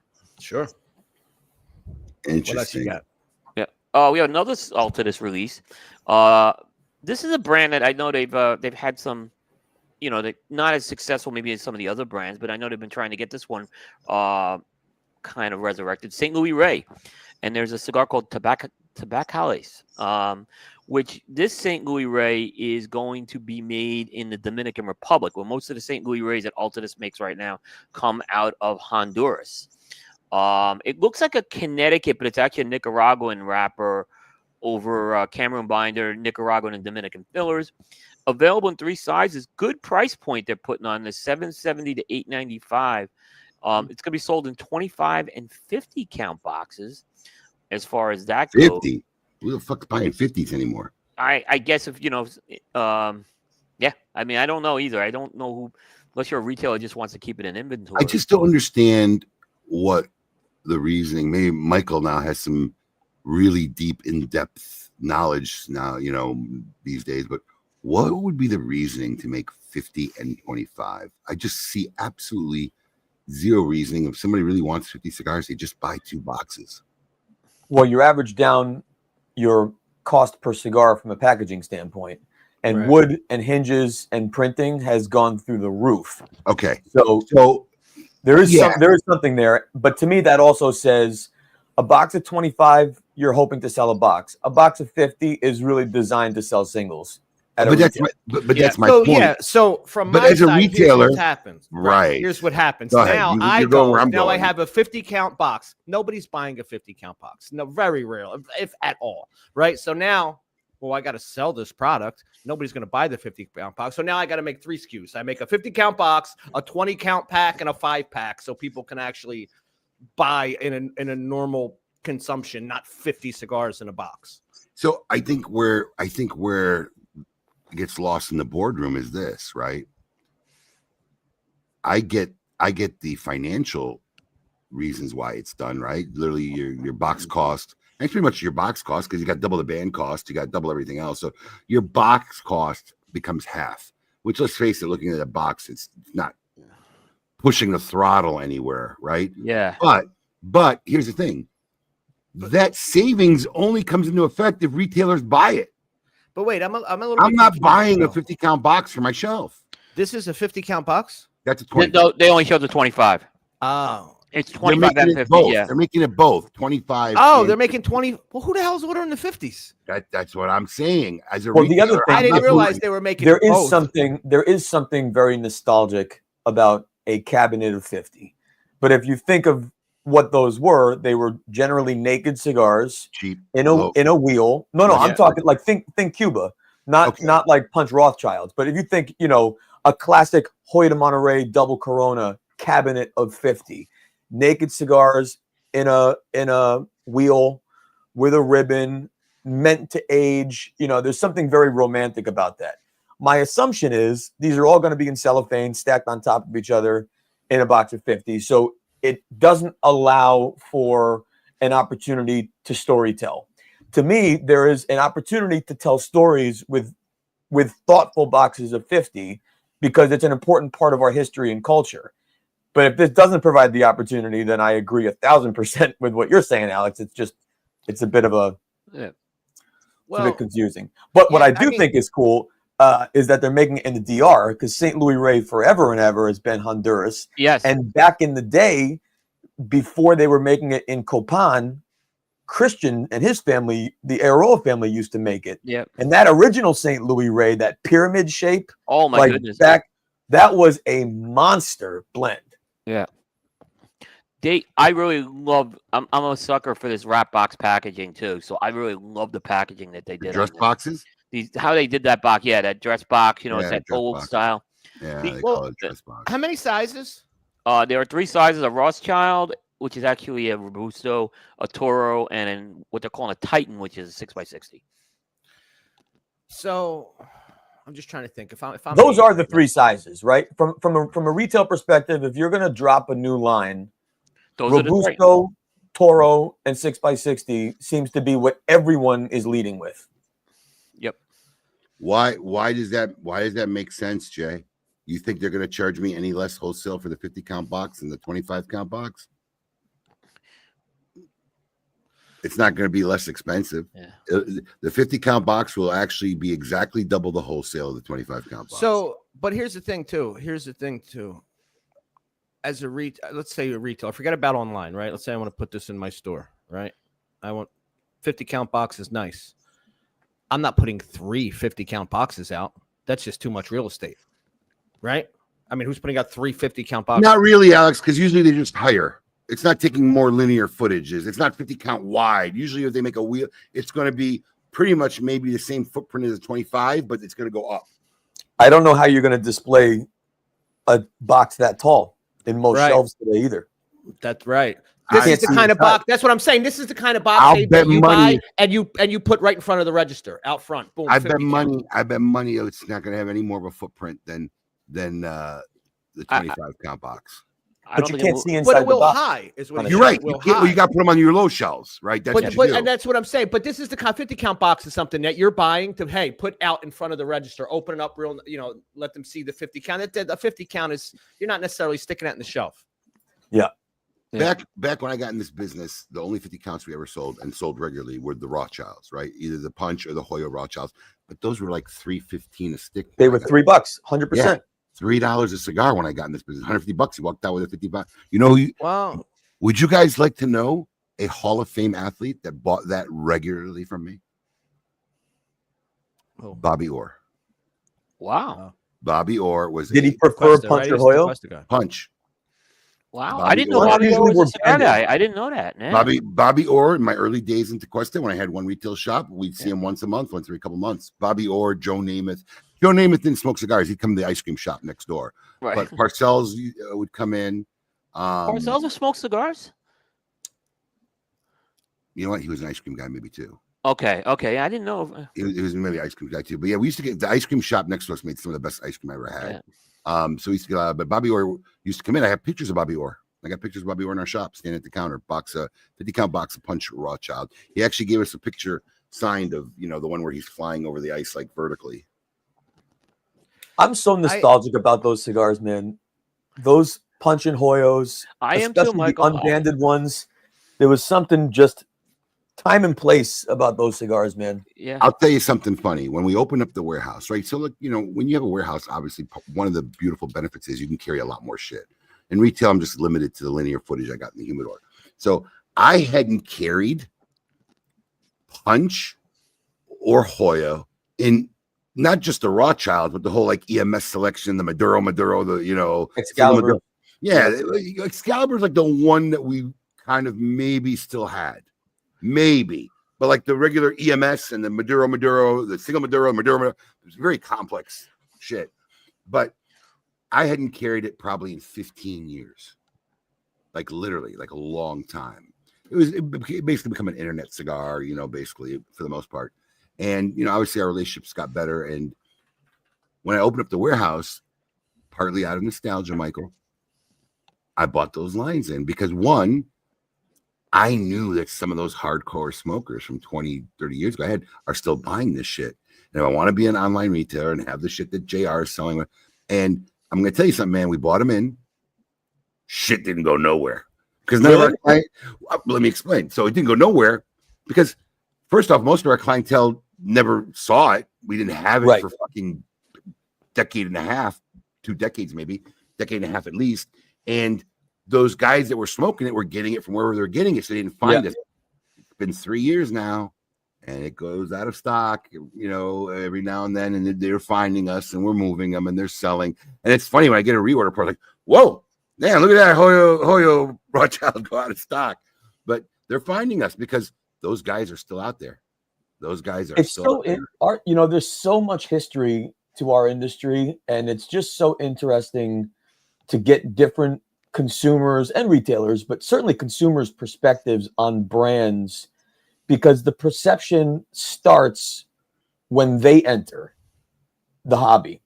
And so, you know, I'm sure people are reading about this St. Louis Ray and Tommy Bahama thing and hearing about St. Louis Ray for the first time. Yeah. Yep. Whereas you and I have nostalgic memories of smoking this 3 factories ago and 25 years ago. You know, I mean, throughout my whole career, I've had that kind of interesting relationship because I started so young and so early and have been in it so uninterrupted. I mean, even my Nat Sherman days, you know, I mean, Abe, you were there day one of Nat Sherman, and there was, for many people, a preconceived idea of what Nat Sherman was. And so we were always fighting against that bias with that group. But every day after Timeless Collection launched, there were people who were discovering the brand for the first time, and their perception was completely different than the perception of those who knew it, let's say, pre-Timeless. And even fast forward now, when people see Timeless, there's a whole generation of hobbyists who only know it as Ferio Tego and have never even heard of Nat Sherman. Or people who know me, and they only know me as Ferio Tego and don't know the history. Yeah. It's just so wild. I feel lucky to have been around for so long to know so many of the backstories and the people and the players. I just saw a picture pop up on my Facebook memories with me and Benji Menendez in Dominican Republic smoking like raw tobacco and thinking, like, first of all, what an incredible blessing it was to be able to spend time with real legends, like real, true, from Cuba legends. But then also, like, it's kind of sad that there's a whole generation, maybe more, who've never met him, but never heard of him. Never know him. Yeah. I think it's so important that our industry remembers to try and like keep those stories alive and keep people alive in memories and in storytelling, but also like as individuals contributing to the industry, that we kind of step up and play those roles in a more thoughtful way. You know, we've kind of all boxed ourselves into being our brand and brand and me and you know, I just like the founding Pro Cigar members. Of course, their brands and their companies came first, but you know, you can talk about any of those guys: Benji, Jose Sejas, Manolo Casada, Henke Kellner. Of course, it was their business and their but the industry mattered more, and I think that might be diminishing a little, and I hope it comes back a bit more. Well, we talked about it. We talked about it a little bit a couple weeks ago, and that's why I think those guys are doing really important work. What's the name of the documentary, Coop? I don't know why it's Hand rolled. I think Hand Rolled is doing important work for the industry. You know, they're really taking the time to put out good, solid content, long form documentaries talking about, you know, the people and the origins of this industry. To me, they're doing important work. They're doing a great job, and they're getting better and better with each of the releases too. And you brought up this. I thought of this because we started talking about the brands and blends, nostalgic brands and blends. And I talked to Pete Johnson about this years ago. I mean, there was easily 2 generations of cigar enthusiasts that have never smoked a classic regular blend Partagas from General, or a Excalibur Connecticut, or a Macanudo regular Mac. Yeah. And I think consumers are doing themselves a disservice, because to understand the conversation I had with Pete years ago was to understand why Tatuaje tastes like Tatuaje, you have to taste what Pete was inspired by. That helped. Yeah. And now that does come down to, are the brands and the factories doing their jobs well enough to preserve those experiences so that you can smoke a Macanudo today and it is as close to what a Macanudo was when we smoked it the first time. I don't know if they are or not, but that's also the work we do. I mean, you were talking, it reminds me of what you were saying earlier, Alex, about legacy and keeping an archive as your Facebook feed and your podcast feed. But I think of that a lot in our portfolio. Like, Metropolitan has to stay Metropolitan because it's important to be consistent, but it's also important to memorialize a really important segment of the industry that people still look for and love. And it's important that new people discover that style and flavor and feeling that so many companies and brands, I think, just abandon to play pop. You know, and they're riding the pop train. How many times, Michael, and forget consumers, you know, it's, I think, maybe more understandable for consumers, but how many times have you caught yourself in a discussion, like with industry people even, and you'll bring up something that's in your mind, in your reality, is a cornerstone thing of our industry. It's like part of the foundation blocks, and they have no clue what we're talking about. How could you not know that? It could be a brand, it could be a person, it could be a store, something, a story, or you know, a history of something, and like that's like in our reality, that's like a corner foundation block of the building, right? Like how do you not know that? And I think that's where the hand rolled comes in. That's where you talk about the legacy coming in. I mean, it's you know, look, some of it is old fuddy-duddy memory lane shit. Like, I know, you know, there's a lot of new people saying, "Oh, here we go, Benjamin Enders again." And it's, you know, it's 2 old guys. It's meaningful to us. It's not meaningful to them. And so, you know, that stuff, that's life. But I think there's more to learn, not just from the knowledge they had, but just the way they were, how just humble and easygoing and willing. You know, I'm so lucky that I got to learn from the people I learned from, because, you said earlier, just Google it. You have the information at your fingertips. That's true. But a lot of people Google it, take the first result, take that as fact and repeat it. True. And when you didn't have that advantage, goes back to what I said in the beginning. You have to be willing to listen and learn, and you have to surround yourself with people who are willing to teach and be patient. And, to have Manolo Casada for 20 years and for Henke Kellner and Guillermo and all these guys who really were thoughtful enough to let me spend time in their factories and hang out. And just hang out. I mean, I was just an annoying gringo that would show up for a week in Dominican Republic and spend the day in every factory tasting things and learning. But that's when you really learn the stuff that matters the most from people who see something in you and help nurture it and pass along that information in a thoughtful way, not in an egotistical way, like, look at all I know, but almost in the opposite. Like, this is kind of what I know so far, but we're all learning together. That's really the spirit of our business. And certainly this hasn't helped with, humility and patience and teaching. No. But, I don't know. That was a random tangent. It's all right. What else you got going on, Coop? All right. I forgot we were on the news. That's right. No, it was good. The banner at the bottom of the screen reminded me.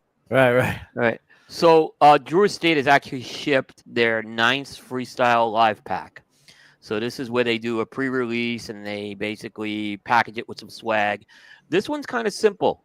It's going to have 3 mystery cigars, and it's going to come in a 40-ounce tumbler. That's what you get. What's the over and under, and how many more we'll have before it's over? I think we're getting close to the end. Man, it has been going like this. Listen, it was a Joe Gross Steele idea from our It was totally a Joe Gross Steele idea. Absolutely. Which signed up. 100%. It was one of the first 10 people who signed up for our Connoisseur Club. And yes. 6 months later, Freestyle Live launched. What what that package consisted of, till we've gotten to the point where you get a tumbler. It's really gone. Yeah, there was a lot of I saw a lot of feedback on this. Jonathan gave away a Bitcoin during one of the Freestyle Lives. Bitcoin, they gave away a Jeep one. They gave away a even mine, and especially listen, if you're getting rid of the giveaway, at least make the pack worthwhile. Give me something besides a tumbler. Unfortunately, you set the bar high. You used to come with a cutter, a lighter, a cup, a wallet, this, that. Now we're down. That's the worst thing. It's one of the things I go through with the Great Smoke and Summer of Yeah, you can't go backwards, man. You can't go backwards, man. But the problem is, you just every year it's like, what can you do next? And that's the biggest. You have to make it can't miss, and if you. That's the biggest challenge to any kind of these programs, man, is that you keep improving, man. The amount you have to work just to get it a little bit better is enormous. It's exponential. It's the same with the product line. True. When you're dropping new stuff every quarter, that you're not making it better. Even if you just stay the same, it's going in the wrong direction. And so you either have enough people around you. That's why these big companies have such a great advantage when they have, whole teams focused on one brand that can commit to, 14 months, 18 months out working on these projects to get them ready for rollouts. But the alternative to that is to focus on what you do and do it well, and make sure that if you do release something, that you do it really thoughtful and you do it once in a while, and you answer why, That's funny. If it worked people outside of Florida, maybe. I think it really hurt them too when they did what did they do? Like a Deadwood? They did a Deadwood or an acid? They did 2. They did 2 actually. Did they do 2 infused? Yeah, I know that. Because it's a different. I think it's a different audience was the problem. Correct. With that. Yeah. And especially if you don't know and you're not expecting. There's a guy who really knows me. Yeah. So, yeah, it'll be interesting. Fortune. What's it? $40, $50? Group. There's $40, right? $40. Yeah, I mean, there's a lot of speculation what this cigar is. I've heard Nica Rustica, Connecticut. I've heard the infamous Liga Privada, Connecticut. I have no idea what it would be. I'd be surprised if it's a Liga, but you know what? Unfortunately, is happening where I'm at the point of, and I think most consumers are. Who cares? Who cares what it is? Yeah. You're gonna find out anyway. I mean, it was look, just like our Connoisseur Club. it was exciting and fun, right? But they find out. Yeah, and then if you watched our membership over the 2 years span we did it, this is what it did. There's certain things, like Mike, you said, sometimes you just gotta know when to cut the cord. You gotta cut bait. Some things Sometimes last you gotta know when to season, cut the cord. then you let it go. Because in the beginning I was curious. I want to know. I can give a shit now. Who cares? I think that's where it's getting at. What else you got, Coop? All right. Got a couple of Tatuai stories this week. The first one's kind of interesting. Both of these were shown at the trade show. The first one is there's a new surrogate cigar coming out called Backline. And Backline is going to be this is actually the first release of a series of surrogates that's going to basically pay homage to different amplifiers, guitar amplifiers. So you can look at this one and you could kind of see they may have pushed the envelope a little what kind of amp they're showing here. But the size was actually inspired by the old vacuum tubes that used to be in these amps, and I guess they're still in them. So there's those kind of glass vacuum tubes. So it's got kind of the nipple head, and it's got a shag foot to with the prongs in there. And they're actually doing two sizes of this in the same box. So it's one of those. There's a 4x54 and a 5x50, a 5x54. Both are also kind of different blends from what I've been told. So these are shipping as we speak right now. Only a guy like Pete could pull this off. Yeah, right. I mean, honestly, two sizes in the same box, and only a guy like Pete could pull that off. Yeah, I agree. Only Pete could pull that off. This is as a Habano wrapper over Nicaraguan if people are interested in the blend as well. So you could check that one out. But like I said, only Pete can pull that off, and there's supposedly more of these coming, is what I've been told. Mm-hmm. So it's not the first amp they're doing. And finally, another one of Pete's brands is L'Atelier has a new Côte d'Or release. So that is L'Atelier has used that Sancti Spiritus wrapper. That's kind of their signature on there. So this is the Côte d'Or 19. It's based on a blend that they had out with the 15 and 17 releases. The reason why they called it 19 is simply they were going every other year. So they planned on releasing this a few years ago. They didn't. So this is a new size that they're doing, which is a Toro size in that blend. All right, good stuff. For more information, up-to-date news, always teaser and rumor-free, please visit our friend's site at cigar-coop.com. Now, Michael, it would be remiss, and I know you're a guest host on the show, but it would be absolutely remiss if we didn't give you a little bit of stage and spotlight time to talk about you and your company and what's going on. So with that being said, it's time to meet your maker. Are you going to do it or I'm going to do it? I want all of you to get up out of your chairs. I want you to get up right now and go to the window, open it, and stick your head out and yell. It's time to meet your maker.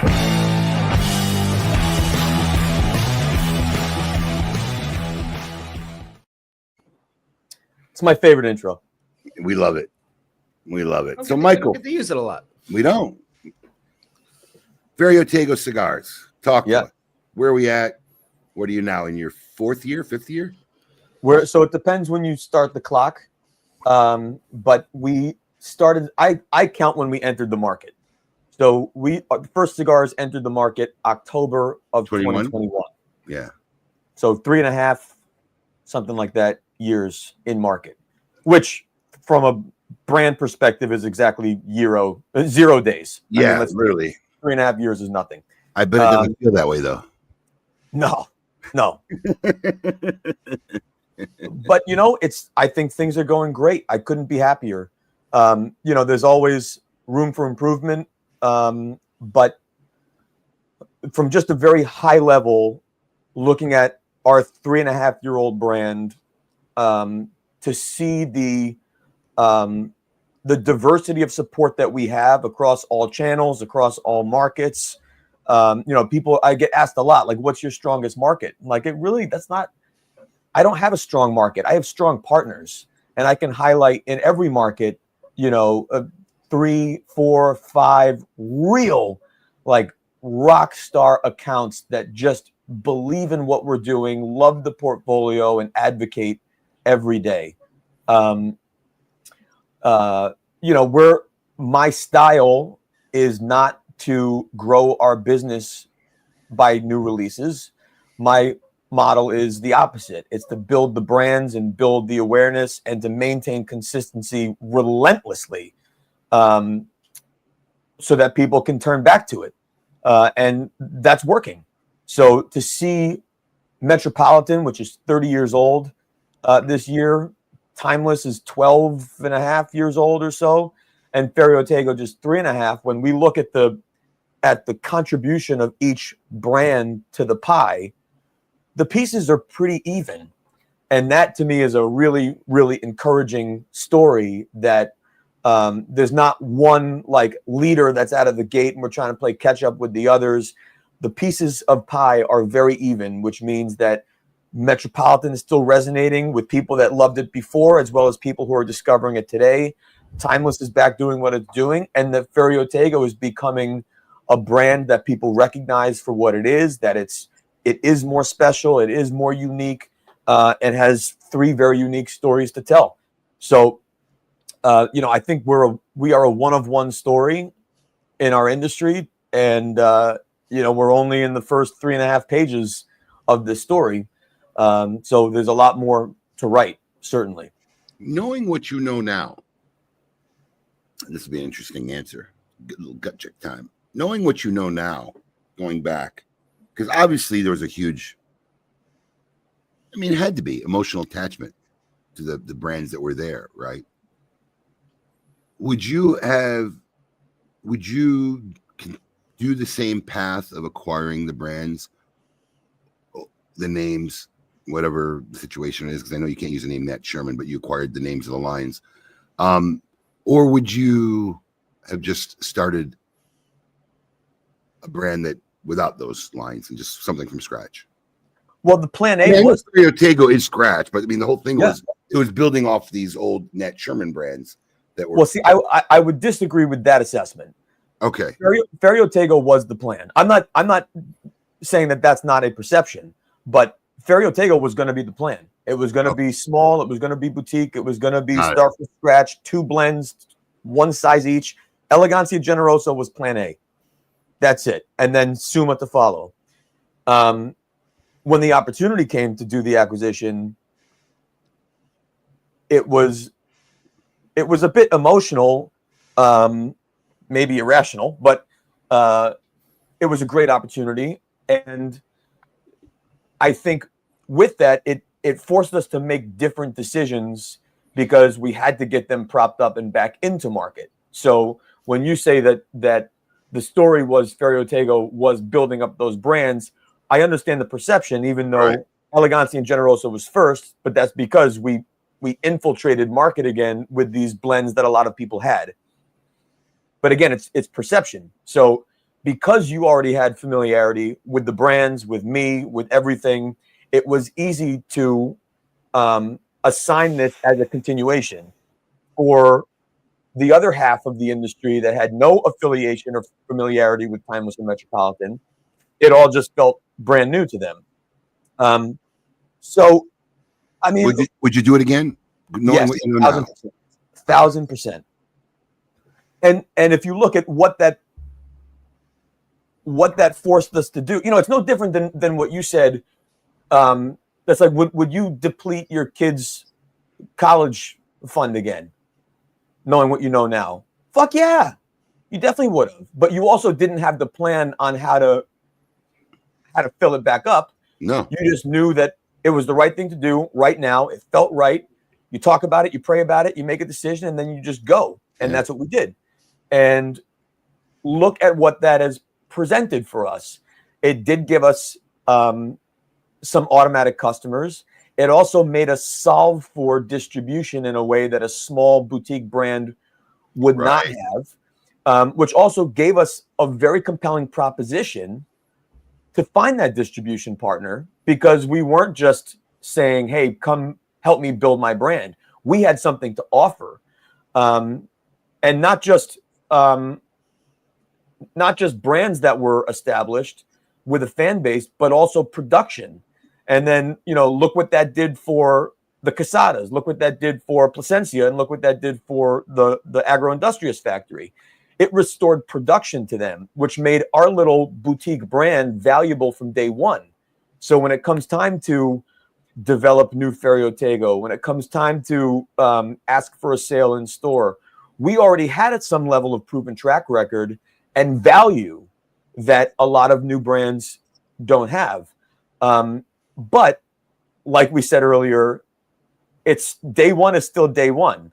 And there was a podcast talking about new brands that had come out in the last few years, and Ferio Tego came up, and one of the people on the panel said, well, that doesn't count. And because it's not a new brand, it's a continuation. And I called that retailer and I said, it doesn't count. Of course it counts, because you used to sell it and right now you don't. So why not if it's a continuation? Because we're a new brand and we're a new business, and it starts from square one when we start over. So, I think certainly now that things have settled, that Suma is out in market, so Ferio Tego has a lot more visibility than it had for its first couple of years when Timeless and Metro were really dominating. I think now at the 3.5-year mark, completing 4, we are in a place that feels much more settled and established. I think it's a brand that many cigar enthusiasts are aware of, whether they know it from Timeless and Metro or they know it just from Ferio. We've had enough ratings, enough headlines, enough media, enough reviews in enough places, and we're in enough stores that we're a brand people know. And that to me is the first biggest hurdle to get over, is if you're a cigar smoker and someone says the words Ferio Tego to you, that you can at least say, oh yeah, I've heard of it. That's a huge, huge hurdle to get over. And I think we're there. And I think it's pretty ambitious to hope for that within 4 years. So I'm very proud of the fact that I think we've done that. Now the work is to build that fan base stronger, not just in consumers, but in retailers, and to turn people from being aware to being advocates, and to loving what we're doing, and to have enough familiarity with the blends and brands that they kind of know. It's the music analogy, that they have 4 or 5 of my songs that they love, and that when they get in the car and they're going to take out their phone and play a song, the intentionality that it takes to play the first song when you get in your car, it's so deliberate. You're setting your mood for the moment you pull out of your driveway when you pick that first song that you're going to listen to. And the fact that there are blends within the Ferio Tego portfolio that are the blends that someone decides, you know what I feel like right now? I feel like an Elegancia. I feel like Generoso. I feel like a Timeless Prestige. And then they hit play on that cigar, cut it, light it, and fire it up. And it makes them feel better because it's a brand that they love and a blend and an experience that they love. We need to do more to build that. And we're doing it. It's just a time game. I was talking to Eric Espinoza yesterday. You gave him my number and we were talking. I was going to text you. I was going to ask you if you ever saw my text. Yeah. We talked for, he called me about one thing and we talked for an hour, typical cigar business stuff. But it was great even hearing from him. He's like, look, what you're doing is great and it's working. I've smoked your blends. There's some I like, there's some I don't, but the burn is right. The construction is right. He's like, you're out doing events. You're hitting the road. No one's going to sell you better than you. You just got to keep putting it in people's hands. And he said, how long has it been now? 5 or 6 years? I said, 3.5. And he's like, you haven't even started yet. Just it's a grind, but you just got to keep doing it. And that's, there's nothing else I would be doing that would be easier. If I were a musician, it would be the same thing. You got to go out and you have to play shows and you have to sell records and you have to play big rooms and you have to play small rooms. You play music festivals like the Great Smoke and you play small rooms like a Cut and Light in Jay's bar. but you have to do them all because every one of them you're playing your music, which is what you set out to do. And artists, I don't care whether you're a singer, a musician, a cigar maker, winemaker, chef, painter. Your first goal isn't to be famous or to make it big. Your first goal is just to make a living doing your art. Just to not have to have a day job, to just make a living. And whether that means that you're giving lessons or you're teaching at a community college and you're performing on weekends, but you want to work doing your craft. And I'm working doing my craft 3.5 years in. I'm really proud of it all. And I know that, this is one blend at a time, one store at a time, one account at a time. But we're turning and burning, and probably we've shipped to about 1,500 stores in the 3.5 years. And I'd say we're turning and burning at last check in probably 600. So 600 stores that are reordering regularly in the last 24 months. It's a pretty good number, man. As we're coming up on closing minutes, real quick, any new things you want to let our listeners know about that's in the pipeline for Ferio Tego? Well, first I'll say Ferio Tego is new. So there's a lot to discover. If you have not smoked the 5 blends of Metropolitan, the 4 blends of Timeless, and the 3 blends of Ferio Tego, go to Smoke In and check out what we have, because there's a lot to discover already. But if you know anything about our line, you know that there'll be another release of Elegancia and Generoso. So 2024s will be released this year. The TAA 2025 will be released this year. We've got a couple little projects that we're playing with that will come out this year. We just released Fresh Packs and Timeless. We released and Host. We released our Petites, which are delicious if you like something short. So, but what I want people to expect from us is consistency and dependability. I don't want to be, and frankly won't be, the brand that will be releasing Scoop with Coop every quarter on a new release with a new wrapper and a new box with a new collaboration and a new factory with a new size. And it's just not going to happen. I'm telling you right now, it's not going to happen. It's not your model. And good. It's not our model, and it's not going to be. So it may feel less exciting, but, I want a sure thing when I spend my money. I know that my tolerance for risk diminishes every year I get older, and my life becomes more expensive with kids and cars and all that. And so if I'm going to invest a $10 bill on a cigar, or I'm going to invest $30 on a cigar, I want a sure thing. And what I appreciate so much is, I think, one, Ferio Tego punches over its weight, which is something that we've committed to do from the beginning. And 2, even if you haven't tried that particular blend, go do a little research, read the reviews, search that blend and see what people are saying about it. And you will see that every blend we're making is worth the investment. And there you have it from the man himself, Michael Herklots of Ferio Tego Cigars. We have a couple things we got to squeeze out in the last 3 minutes of the show. First off, announcing season 12 of Tale of the Tape. We do have our topic, and it'll officially begin next week. And we're going to give you a little teaser of what the new season is going to be about. You want to play the footage, Alex? Sure.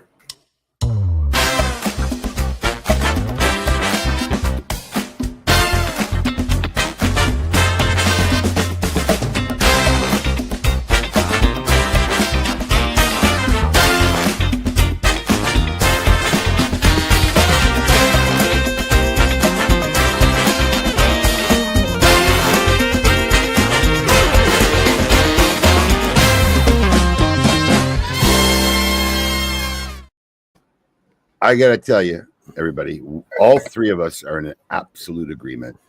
This, out of 12 seasons, was the hardest one for me. Yep. I don't know why. My starting list started out with 50, and it was just really hard to figure out what I was going to cut, how I was going to cut it. And I think we're all still going to. In fact, we made a decision we were going to start it this week. And Alex, yeah, I didn't finish my list. I can't do it. I can't do it. I can't do it. This was hard. There's just too many. There's too many. This was really, really hard. I actually had to make a rule just to cut my list down, which took a lot of things that would probably ended up in my top 5, that it had to have lyrics. So like Game of Thrones got taken out, Hill Street Blues. You know what? And how old are you, Michael? Just turned 45, bro. You may not even know it. Coop may be the only guy who can relate with me to this one. Ready? Don't ask me why. I don't think my parents or anybody ever watched an episode. I maybe have caught like one episode because I was really young when this came out. But for whatever reason, this theme song stuck in my head the whole time. Rockford Files. I don't even know what that is. Oh yeah, it was under consideration for me. Yes, it was one of the best intros, without a word. One of the best police shows ever, by the way. What James Gardner is such an underrated. He was such a rebel in that role. It was great. Yeah, Rockford Files. That theme song just brings me chills when I hear it. But this is going to be an interesting tail of the tape season. We'll start it next week with our pick number 10s, and as always, in closing of KMA Talk Radio, everyone, it's time to find out from our dear folks and friends over at Drew Estate. Would you rather?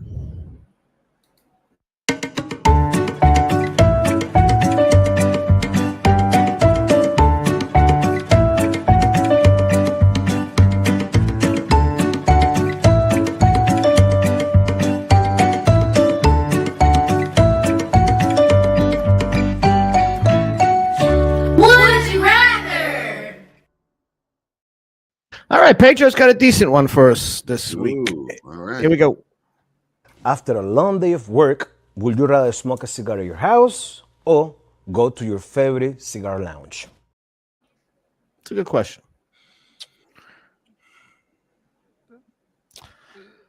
I mean, I'll start. Yeah. For me, I like to stop at the shop after work. And just, I mean, number one, because you get home, there's kids, there's this. Well, yeah, that's true too. You know what I mean? Like at the shop, but you're not there anymore, right? So it's like it's a field trip for you. No, this is definitely more of a consumer question. It's not, you're at the shop all day. Right. I get that. Yeah, when you were working there every day, 5 days a week, you couldn't wait to get the fuck out the door. Of course. Right. You're there all day. I already been there for 8 hours. I don't want to hang out for any more hours. How about you, Coop? Once you have a place to smoke at home, there's no place like home. Not that I dislike the shop or anything, but it is tough to beat home. I agree with that as well. So it's home. Yeah, I have a split answer because I agree. It really depends what work means. If I'm working in market, then there's nothing better than to have a cigar alone after you've been with people all the time. But I also work from home when I'm not on the road. And so to be able to go out and go to a local spot and sit down and have that camaraderie and have that feeling and, catch up, that's really tough to beat. If I had to pick one, I think I would pick out. Or maybe let me say that differently, because he said alone in your house or out at your favorite.